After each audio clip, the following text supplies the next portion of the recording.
Hey everybody, what up? Scuff D here, and today we're gonna be talking about combo decks. So, in our little training cage, basically, we've already gone over aggro, we've gone over control. What are combo decks? Combo decks are kind of what they sound like. They're decks that hinge on a specific combo triggering to really just dominate the game, seal the game away, or lock the opponent up, do anything. The combo can come in many shapes and forms. Usually, in the Horus Heresy Legions, you're looking at combos of 2 or 3 cards. This Caliber Hall deck is not necessarily, and this is an older version. I haven't updated a lot of my decks with the new neutral cards yet. It's on my to-do list. But this is a early design of a combo prior to the Tilath Changers being errated to only target troops, as well as Merit's Mercenaries, and that's a very basic combo that synergizes great with Caliber Hall, because Caliber Hall, each turn you give yourself a free Mechandrite. So each turn you've got a free 1 energy tactic in your hand, and then at some point down the game you either drop the Telos Changers and apply as many of your Mechandrites as you can possible, and then use Telos Changers to deal mass damage. Or you drop a Merit's Mercenaries and you start pumping these guys up. And every time you play a card, they get +1/+1. Well, they're getting +1/+1, but they're also gaining the benefits of the Mechandrites, which can range anywhere between Shield, +3/+0, Cleave 2, or additional health. So these guys can really get nasty really fast. And that's as simple as that combo is. And if your opponent has lost their Destroy Troop options, does not have Melgator, or has used their Melgator previously, you've drawn it out at that point in time, then you have the ability to just annihilate them with the 14/14 Merit's Mercenary, or a 17/17 Cleave 5, just a monstrosity. And because Caliber Hall not only has the ability to generate those Mechandrites for free, but he also gets 2 free energy when you have a friendly Mechanicum troop die, you've got a natural passive combo there. So any of your little lowly health guys that are sitting on the board at the same time you have Merit's Mercenaries out, you can drop Merits, attack with a Phi Alpha, gain 2 energy, play 2 Mechandrites, and these guys immediately go +2/+2, as well as the benefits of the Mechandrites in the same turn that you played them, as opposed to having to wait the next turn. And the same thing goes with Telos Changers. You can, if you've got some additional Mechanicum troops on table, you kill them, you gain extra energy. You play stuff, you gain extra energy by killing more troops, and then you play, and you can deplete your hand if you've loaded it up that way. You don't have to, but that is a combo. That's what combos do. The Telos Changers saw significant changes with the release of the Thousand Suns, but the Thousand Suns themselves are a combo troop. Now, I don't have my Magnus deck built yet, but it was very similar in structure. This was my poor man's Magnus. Prior to me getting Magnus, that I play tested with for a while, and obviously there's a few cards I haven't added to it now that I have all the Thousand Sun legendaries. But this also revolves around a combo. The Thousand Suns in general are a very combo based legion.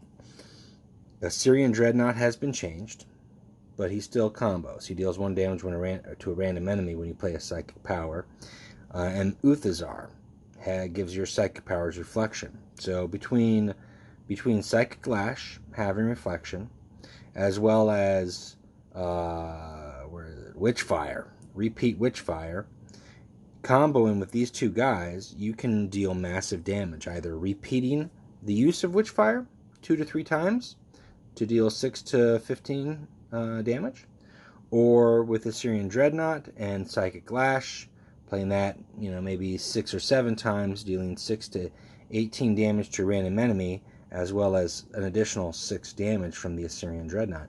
Not to mention, you have a 7/8 vehicle on the table that they have to deal with. So that's the combo.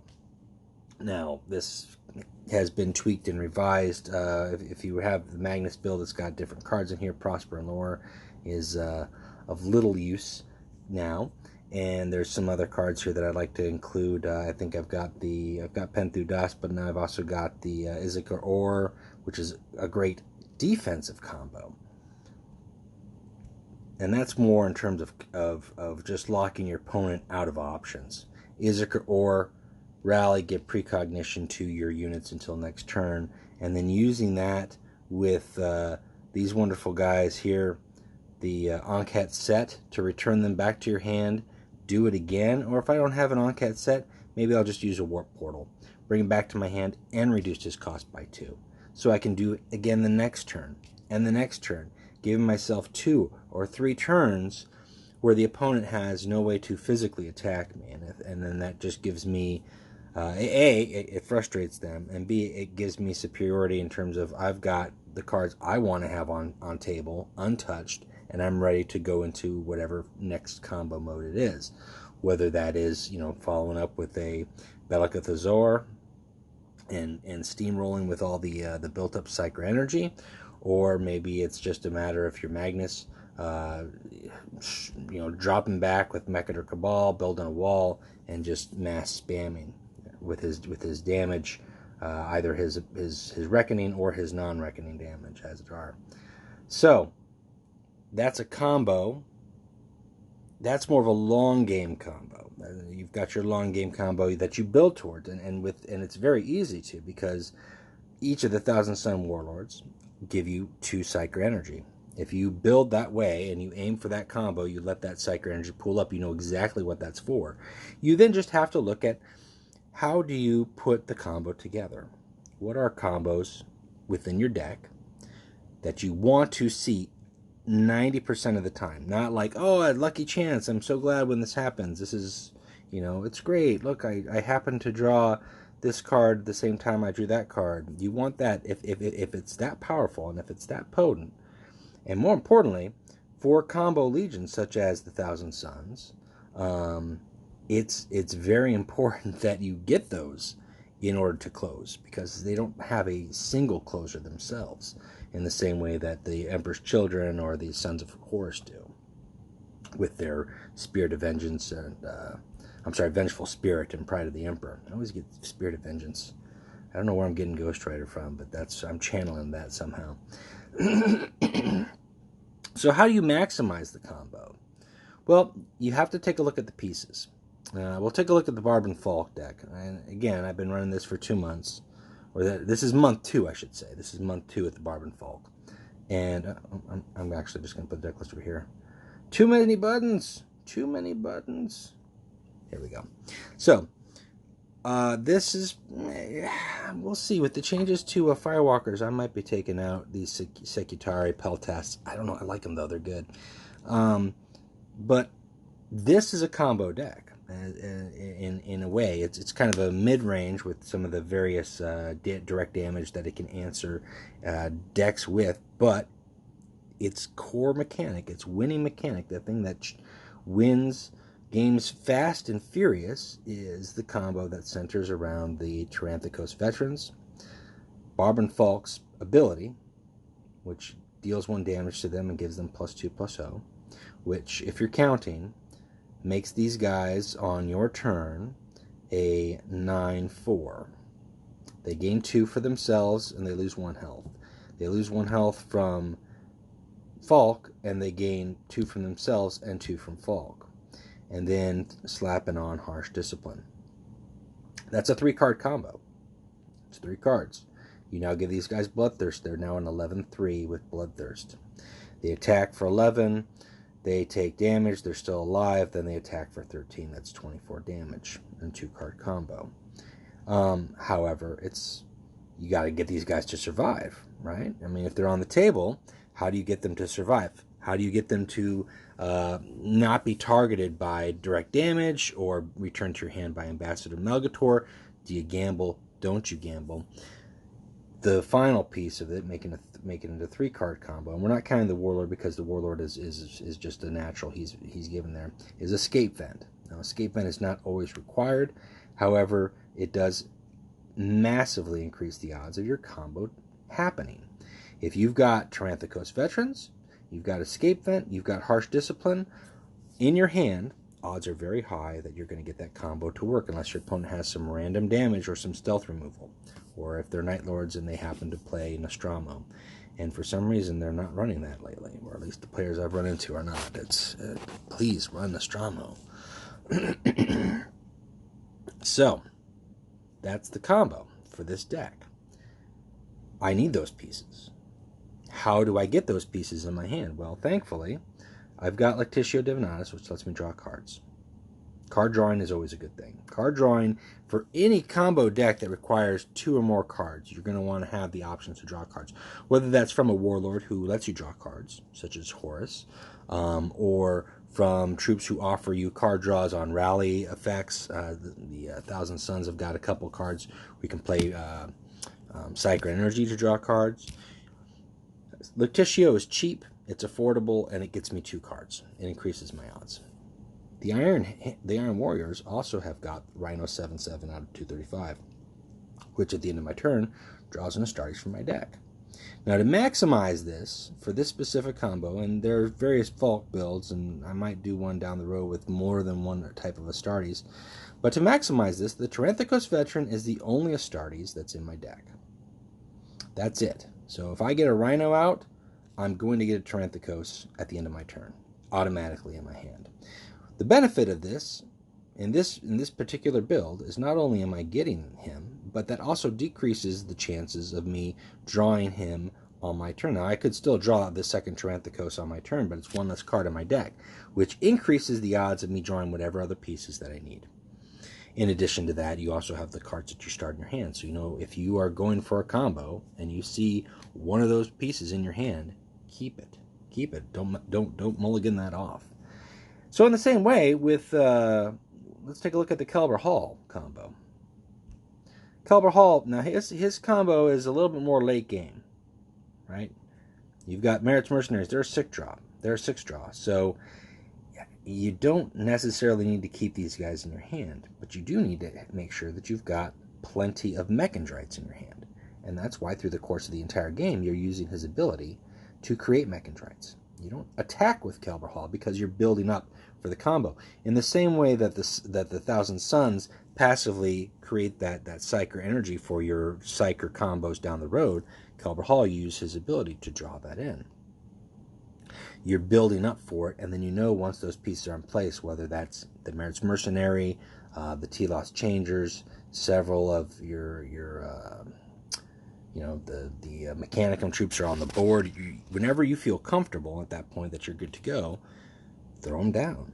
Another little nifty combo within the same scope of the Mechanicum is the Caleb Decima. And this, again, these are decks that I need to add neutral cards to so badly because there's so many new things. They're awesome. But I love playing Technical Servitors because Technical Servitors work with Decima's ability to give him 1 free energy for 0. These guys are 0, but when I play them with Decima, it gives me 1 energy. So if I play them following a frontline troop, ideally, and not that I'm always going to have a frontline. As a matter of fact, I don't even know if I've got any frontlines in this. I've got some guys who gain frontline. There we go, these guys. And then do I even have... No, I don't have the cheapy guys, but that's neither here nor there. You use his ability to stun your opponent's warlord, right?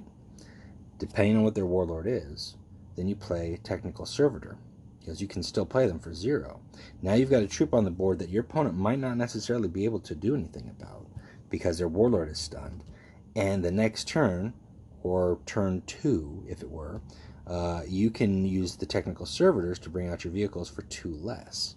It's easier to protect these guys if they happen to be behind a front line, but that's a quick and cheap and dirty combo to basically bring out a 4-cost vehicle or a 5-cost vehicle the next turn. So I could bring out, do I even have any? I can bring out these guys. Bring out these guys right off the bat, and guess what? They stun things too. They're 3/5, they're not massively damaging, but they can help lock things down. And then by also playing them, I'm gaining energy because they combo with Caleb Decima. They're all Mechanicum. As a matter of fact, the majority of cards in this deck here are Mechanicum. Just to help synergize with his ability. That's a little bit of a different combo. That's more of a combo in terms of locking down the board, which is kind of towing the waters of and that's okay. But it does the same effect. It puts you at an advantageous position.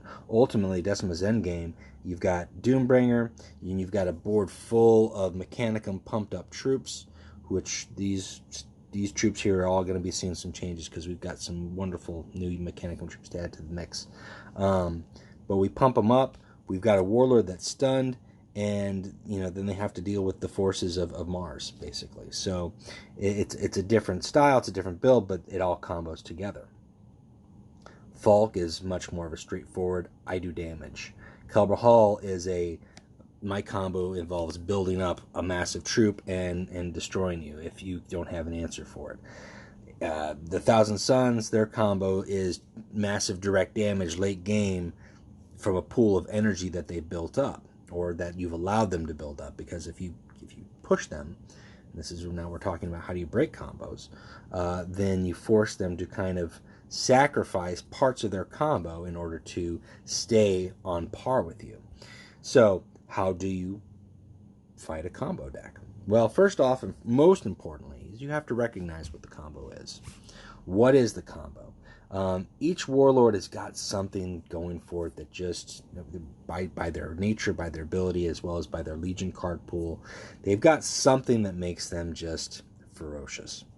Everybody does, some more so than others. What makes Fail nasty is his ability to give flank. Now, he's been, sadly, he's just not as good as he used to be. Poor Fail. He had his week in the sun. He had a week, man. Ingethol had like 2 hours, but he had a week. But he can give flank. He can give flank to his troops, and then he adds an infantry troop to his hand. He also starts with 1 additional energy. Now, it costs 2 for him to do that to all of his troops. Initially, it cost 1 energy, and you could use that to basically flank with a Melta Bomb. It was a piece of cake combo to do 4 damage across the board. Now you've got to play with lots of troops on the board, and if you have lots of cheap troops and you're giving them flank, well, what are they attacking? If they just have flank, so his combo, he doesn't combo as well as he used to. His really his winning combo, and I haven't changed this deck, obviously, as you can tell, since before he got nerfed, was bringing out Lambda Zeta on turn 10 or turn 9, or actually, I guess because he had 1 energy turn 8. Giving him flank, using him to kill a troop, and then deal 5 damage to the Warlord. And they're also a big, beefy vehicle that your opponent has to deal with. That's a great, powerful combo. Or bringing in Ornithop's Barge. Well, now you can bring in the Barge, and for 2 more energy, give everything in the Barge flank, but that's sketchy.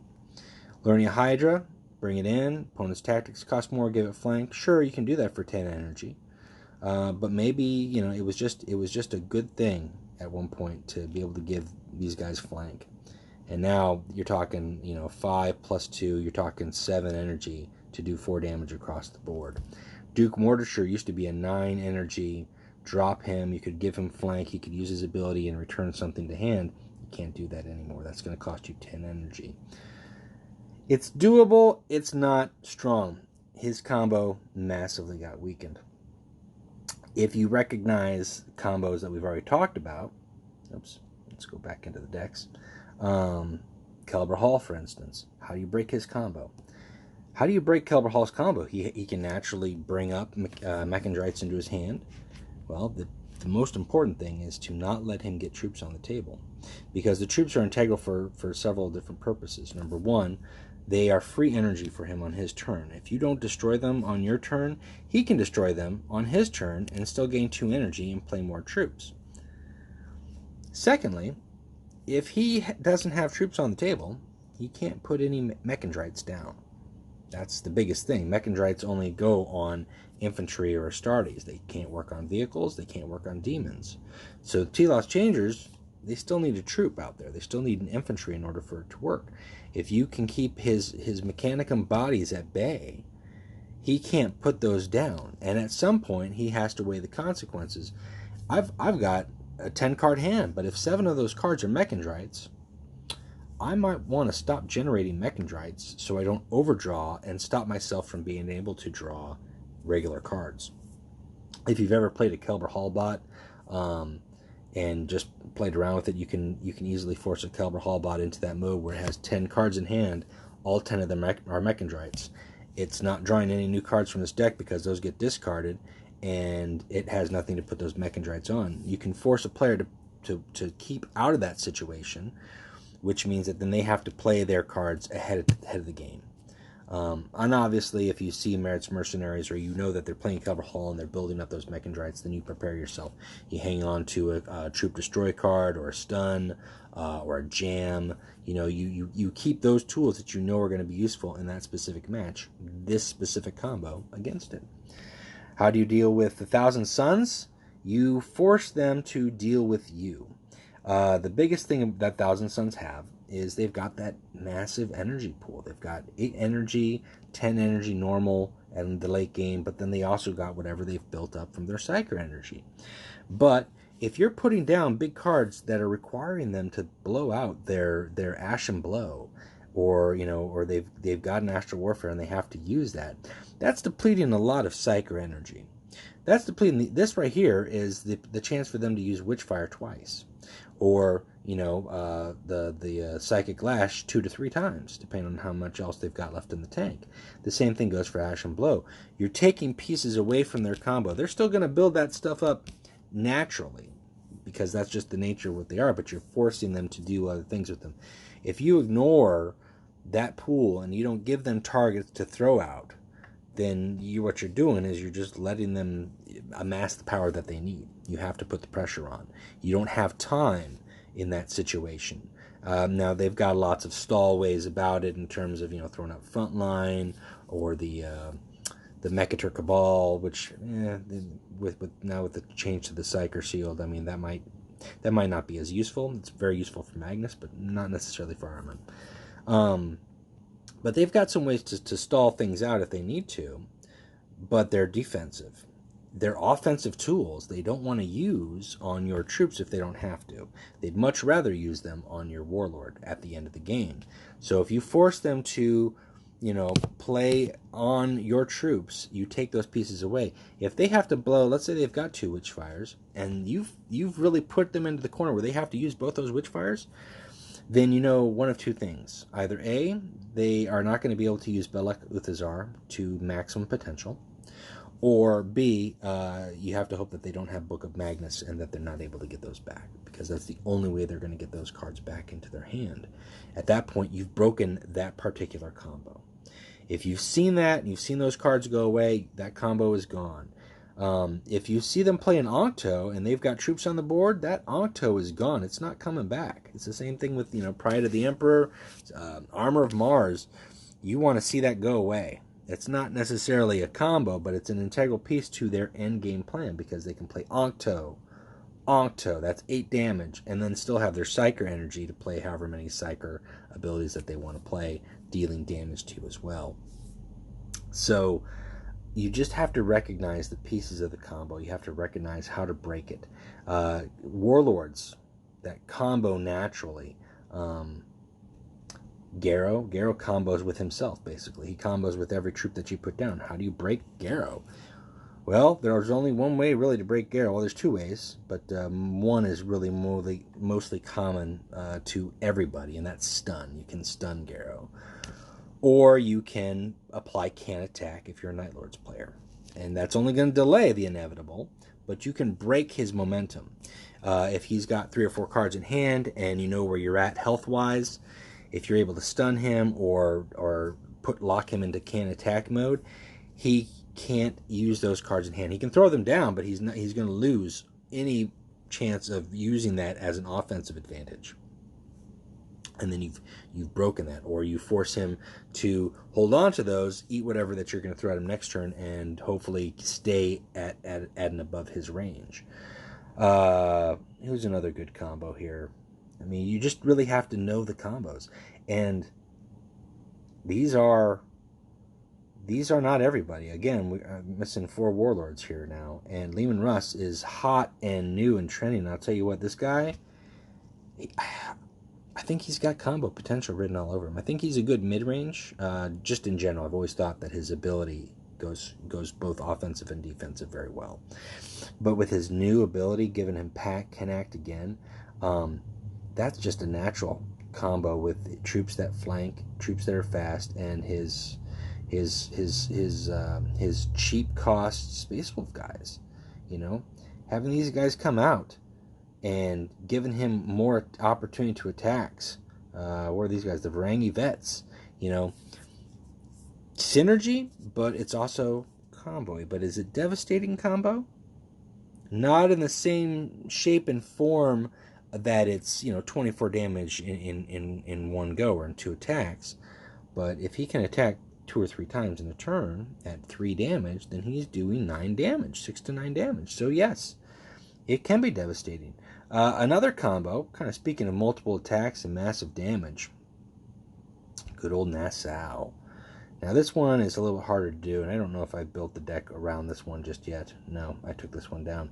Orders from Terra, which lets your Warlord act again, along with Paragon Spear, which gives him Bloodthirst and +1 attack. And then Miklar Coburnus, giving him +2/+0. If you can pull this off, you can throw down Miklar Coburnus, give him the Lightning Strike, so now he's a 5/0, and he's got Bloodthirst, and he attacks for 5, and he attacks for 5. And then you give him Orders from Terra, and he can attack for 5, and he can attack for 5. That's 20 damage. That's game-winning if you don't have out a frontline troop. Again, you have to recognize what the combo is. If you see Nassau, or really kind of any Custodes Warlord with the Paragon Spear, you have to wonder, are they going to be able to play this combo? And Nassau just makes it a little bit easier because he's got First Strike, so he can, get rid of a 4 health, 5 health front line with no problem, and then continue his rampage. But the Custodes have that potential to deal 20 damage in one go. Now, granted, that's 10 energy. That's the end game. They don't have a direct damage source. They've got the Annihilator, which is more of a troop, but they don't have like a massive direct damage tactic or anything like that. So that's how they're going to do that damage. So if you can recognize that, throw up as many front lines as possible, stun, precognition, whatever you can do to avoid taking that damage and kind of thwart their ability. Or more importantly, if they throw down Coburnus early and you can get rid of him, you've taken out a crucial piece of their combo.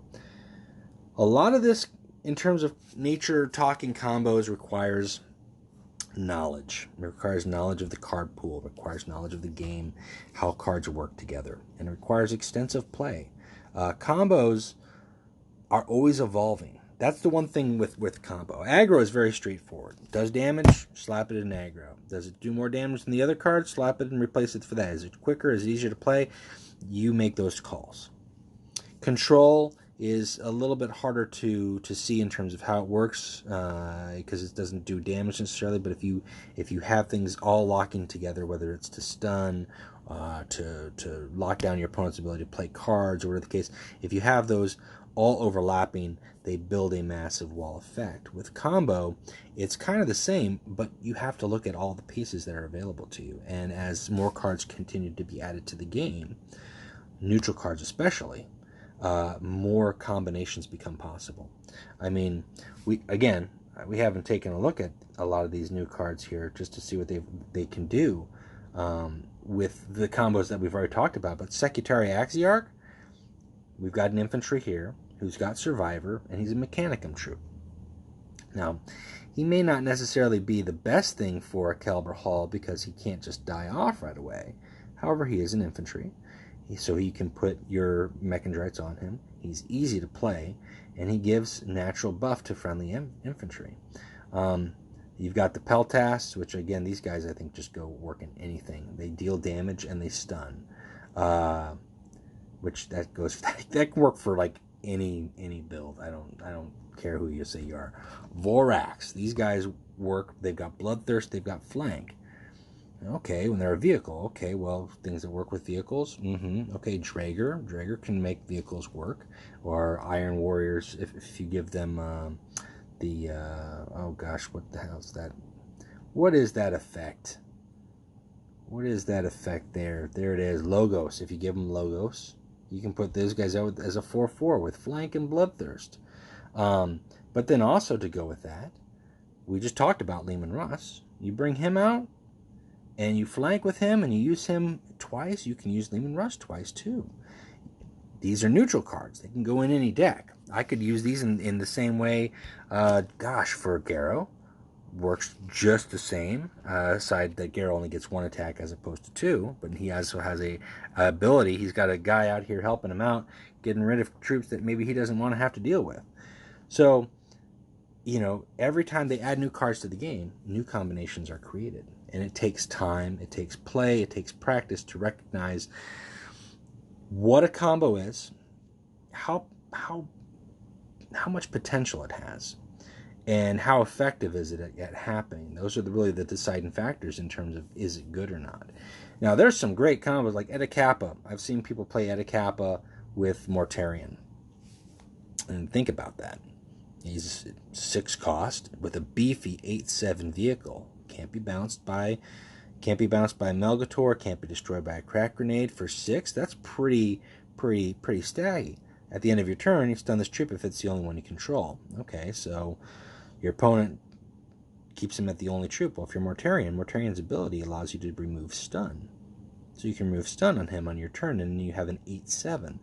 It's not a massive game-winning combo if your opponent doesn't see it coming, or more importantly, if they can't respond to it, they're going to take some damage before they deal with it. But it's pretty straightforward. It's pretty effective. But at 6 energy, is that what the combo that you're going for? Is that it? Mortarion and this guy? The Death Guard have a lot more cards and options available to them to build on. How do you improve that?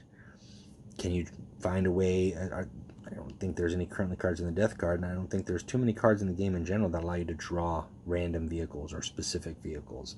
I think the Iron Hands have got something that lets you do that, draw a vehicle and give it flank, which seems like such a cool combo until you realize that it's a massively overpriced card.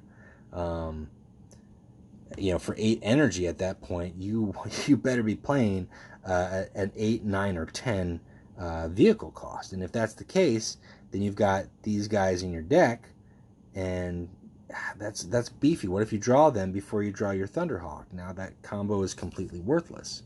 It doesn't do anything. It draws from your deck to do something.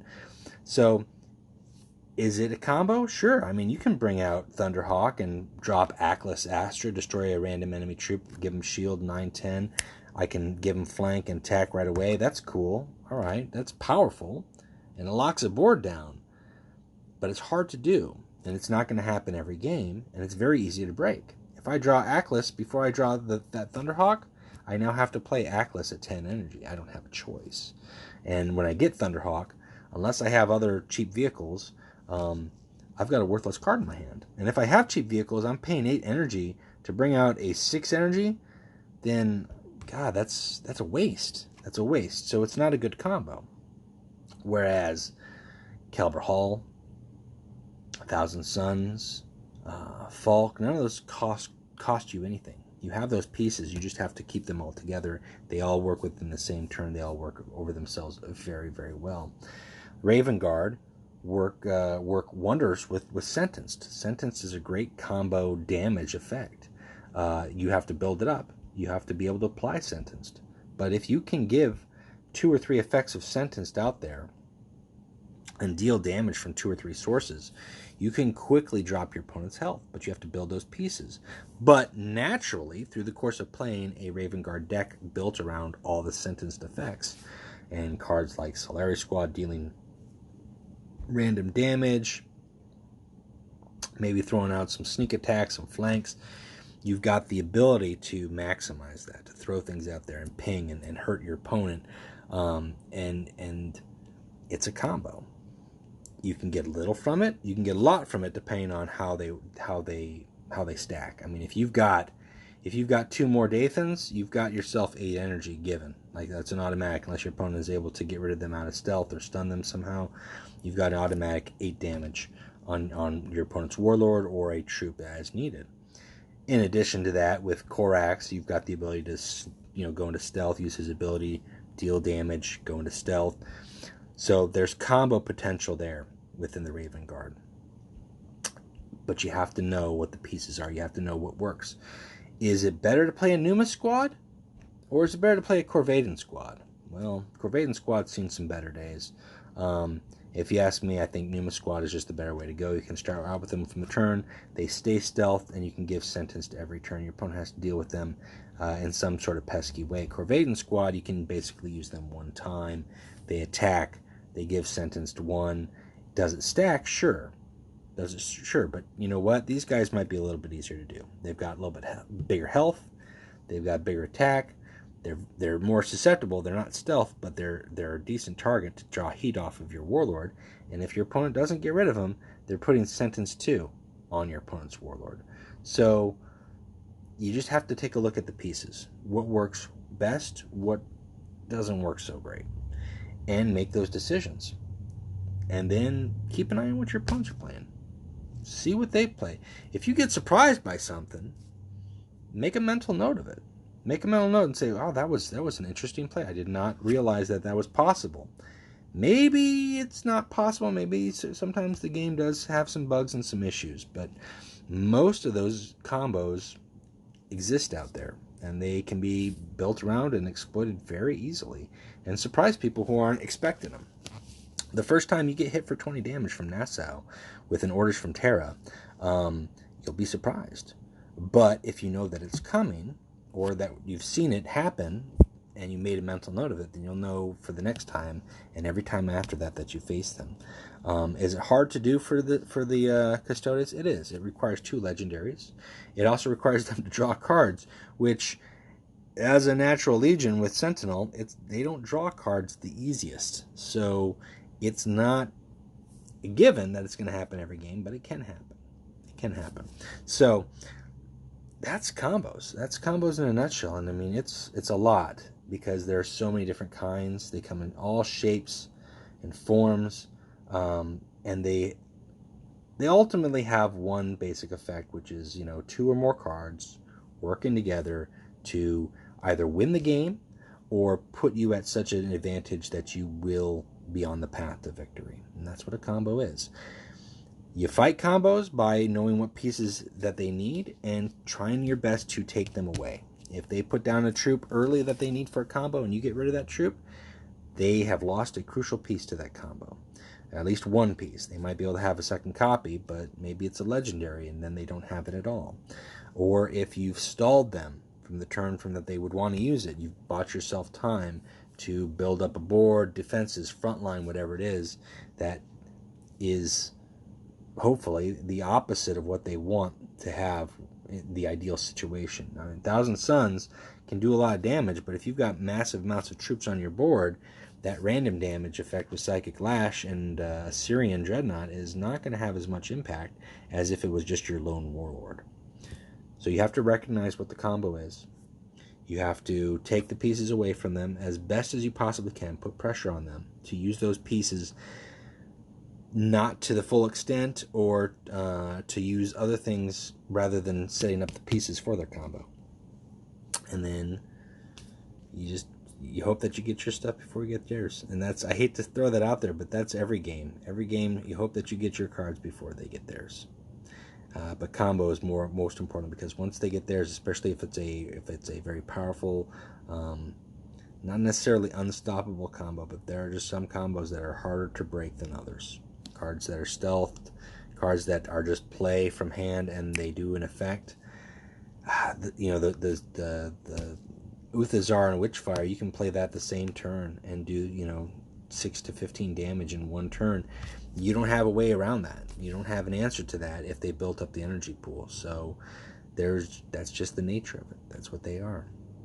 I hope that's been a little bit enlightened to you. I think I covered as much as I possibly can in terms of what combo decks are.